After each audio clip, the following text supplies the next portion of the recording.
What is going on, Grinders? It's Chief. We are in the building. It is Take Your Pick'em. It is Tuesday, July 18th, 2023, and I am elated to come on and hang out with all of you beautiful people and talk about today's DFS Pick'em slate, where we will discuss underdog, prize picks, so forth and so on. And so as we get this thing started, I think those of you that have been around, you know what time it is. It's time for winning words of wisdom. And so this isn't, I'm not going to give us some elaborate quote from someone that we've been following, or one of the quotes of the day. I'm just going to come on and talk from my heart this morning briefly about how important I think it is. I had someone in the prop shop this morning that said, hey, I'm going to, if this ticket, goes through, they were discussing some tennis, and we found some things in tennis that we thought were pretty good. And he said, you know what, if this goes well, I'm going to go ahead and donate to a charity, a favorite charity of yours, Chief. And one of my favorites is March of Dimes.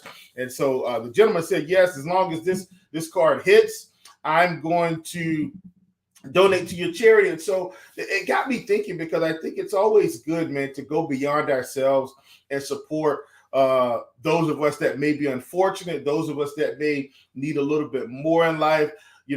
A lot of times people are going to be dealt a set of cards. They're going to be dealt a hand, and it may not be the life that they thought that they could dream of. You don't know, you could be the next homeless person. I'm not wishing that on anyone, but I'm saying it could happen to any of us. And so my winning words of wisdom today is the golden rule, as we kind of talked about yesterday: treat others as you want to be treated, help the needy. And listen, guys, you're going to live a blessed life. I can assure you of that. Put good out into the world. You will get good back in. And so I just, the guy in the prop shop, Lucky Joe, he really made me think about that.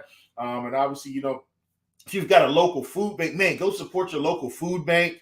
Those people, they are really helping a lot of folks. I mean, I've seen it with my own eyes when people come in. And the thing about it is, when they know they can get the help, a lot of times initially they may be a little embarrassed when they're coming, because they've got to come to a food bank. And so think about that. When someone comes to a food bank, they have to come. That means that they don't have the resources that they need to maybe provide even a meal on the table for their family. Man, count your blessings and help others. And that's going to be my winning words of wisdom for today. All right, let's go back. We'll go over our recap. Yesterday was the reverse week. We've been having such an outstanding month.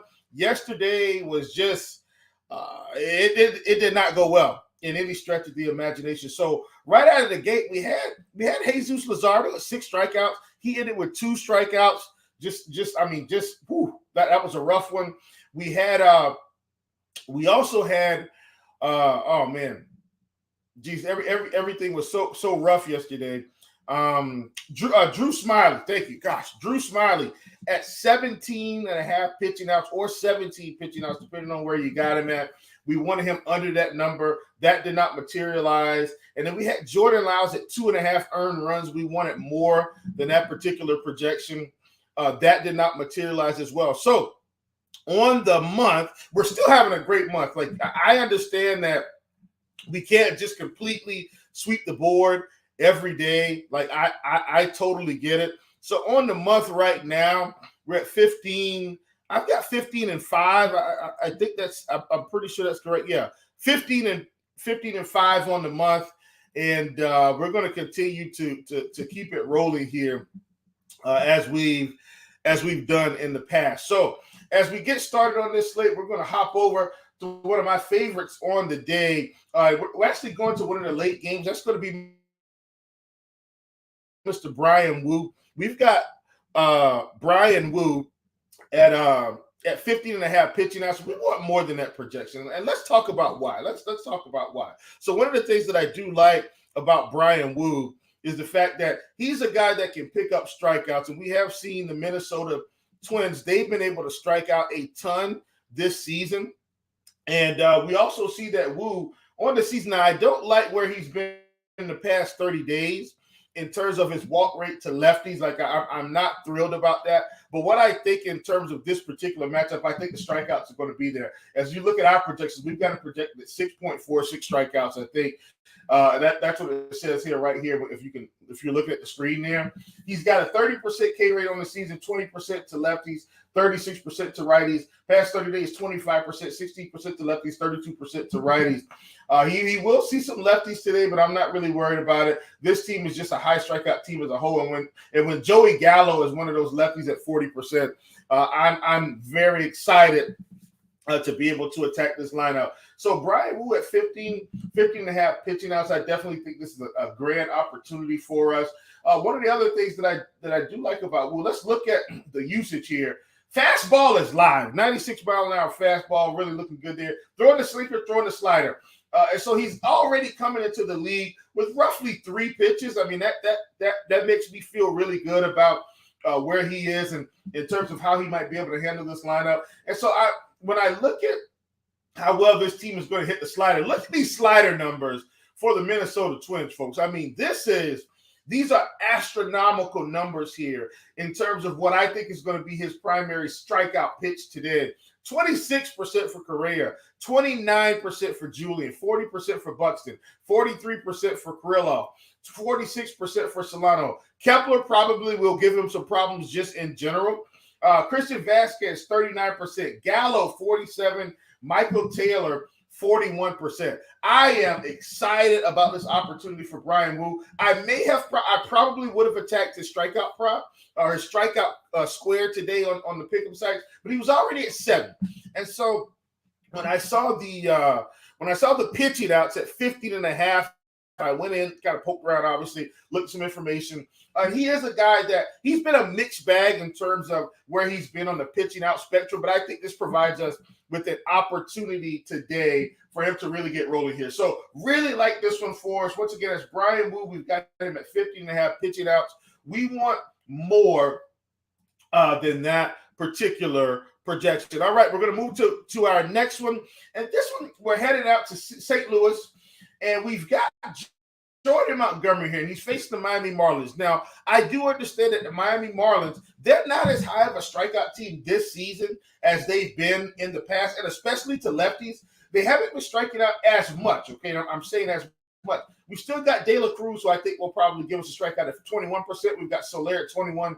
Cooper at 32. Now, if Yuli Gurriel, as long as he's in the lineup, 4.8%, he doesn't strike out a lot against anybody, and neither does Gene Segura. So those are 2 guys I'm worried about. The other thing, too, is in our projected lineup, we don't have one of their lower strikeout backs at Arias, and I'm not sure if he got hurt yesterday or not. I do think he was playing yesterday. I'm not sure if he got hurt. But Birdie at 24%, Dane Myers at 25%, Garrett Hampson at 29%. He's also got Nick Fortes at 8.9%. So overall, this has been a trend this season. They're not striking out as much against left-handed pitching. But at 4.5, I think this was a touch too low. Jordan Montgomery was at 5.5. On the pickup sites, I just would have left it alone, obviously. But at 4.5, I think this is a touch too low. I think he can pick up 5 strikeouts against this lineup. As we can see on the season, 22% and pretty much 22% across the board to both sides of the plate. In the past 30 days, he's at 24.7%, 31% to lefties, 23.4% to righties. And he does have the leash to get us where we need to go. I think he's going to go 6 innings today. And so as a result, if we think he's going to go 6, I think he's got the guns and the juice to get us 5 strikeouts. Once again, I think 4.5 is just a tick too low. We're going to look at what he's going to be throwing. So he's got the sinker, curveball, changeup, right? Those are going to be his primary. He does throw a little bit of fastball, but mostly sinker, curveball, changeup.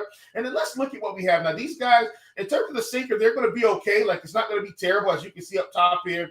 We do have some higher strikeouts at the bottom. But then we go to the curveball, folks. And look at this. Curveball. I mean, a couple of numbers through the roof here. Limited plate appearances, I understand, but we got 33% for Soler, 66% for Cooper, 25% for G. Segura, 50% for Bertie, 50% for Hampson. Once again, these are limited plate appearances, but I still want to look at it there. Now, the changeup is one where we're going to see that these guys have seen a lot of changeup. And look at the numbers here. A lot lower on the on the strikeout spectrum, but this is just to kind of get them off balance. I think his main strikeout pitch is going to be the curve today, and so I'm really excited about this opportunity with Jordan Montgomery facing the Miami Marlins. Once again, don't strike out as much against lefties, but I think this 4.5 line is a tick too low. I think he's able to pick up 5 strikeouts today. All right, we're moving on. This is going to be our last one for the day. And this one, we're going out to Toronto. And that's going to be Joe Musgrove. Now, I was looking at this, and listen, folks, I think Joe Musgrove has been pitching really well this season. One of the things that I like is he's not walking a lot of bats. And when I look at the walks, I mean, just look at these walks. 4.9% on the season. Last 30 days, 2.5%. And while Toronto is a potent offense, look at these numbers. One of the things they aren't going to do overall as a team is walk a lot. 6% for Springer, 3% for Bichette. We do have 15% for Belt, 7% for Vlad, 11% for Chapman, 7% for Merrifield, 6% for Varsho, 7% for Kirk, 8% for Kermine. This is a really good spot for Joe Musgrove, a guy who's not walking a lot of bats in general. And also, if you look, he's a guy that's going to trend towards the ground ball, especially to righties at 50%. And this team will have 1, 2, 3, 4, 5, 6, around 6 righties. And I'm pretty sure that's correct. These are pretty much their everyday players. He's going to see a fair amount of righties today, which means that he should be able to continue to pound that strike zone. Ball should continue to be on the ground because guess what, folks? Look there. We've got curveball, cutter, right? Curveball, cutter, 4-seam fastball, a little bit of changeup, a little bit of slider. He's got a good pitch mix here, and I definitely think the ball is going to continue to be on the ground, especially for those righties. So when I look at Joe Musgrove and I see the opportunity for 1.5 walks, he's a guy that's not walking a lot of guys anyway. I get very excited. Bama, good morning, sir. Looks like you said good morning about 10 minutes ago. I'm so sorry. Bama is another guy who hangs out in our prop shop there. In the RotoGrinders Discord. Listen, folks, the prop shop is free in the RotoGrinders Discord. Come in, learn, grow with us.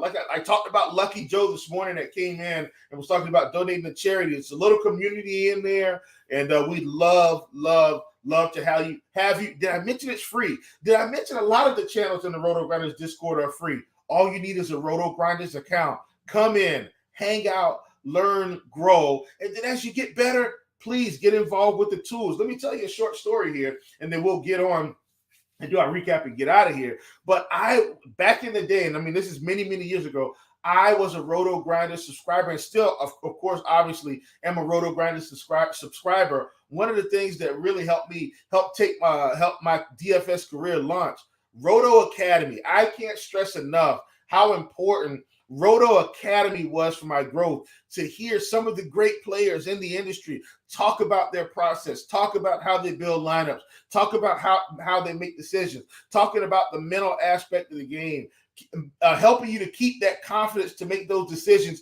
even when no one else in the industry is talking about it. So many good options in Roto Academy, so many great tools, lineup HQ, the projections, so forth and so on. All of these things help me in regular DFS. They help me in the DFS pick'em streets, and I am elated that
All right, folks. Sorry about that. Looks like we had a little internet glitch. I will tell you right now, I'm going to have to switch internet companies. I'm not going to blast the internet company that I have. But, man, these random glitches and drop-offs are very frustrating. So let's go over our recap, and let's get you guys out of here. Internet's back up, working fine. I'm looking at my blue light there flashing. Everything looks good. I don't know why we have these glitches. Very frustrating. But anyway, let's go over our recap, and let's get you fine people out of here. So at the top, we've got Brian Wu at 50.5 pitching outs. We want more than that projection. We've got Jordan Montgomery at 4.5 strikeouts. We want more than that projection. We've got Joe Musgrove at 1.5 walks allowed. We want less than that projection. Folks, hopefully you got a little something out of this particular broadcast. Hopefully you guys can come in, hang out in the prop shop with us. I am Chief. This has been Take Your Pick'em. Come in with your pockets empty. Leave with your pockets full. Let's get the sweep, and I'll see you tomorrow.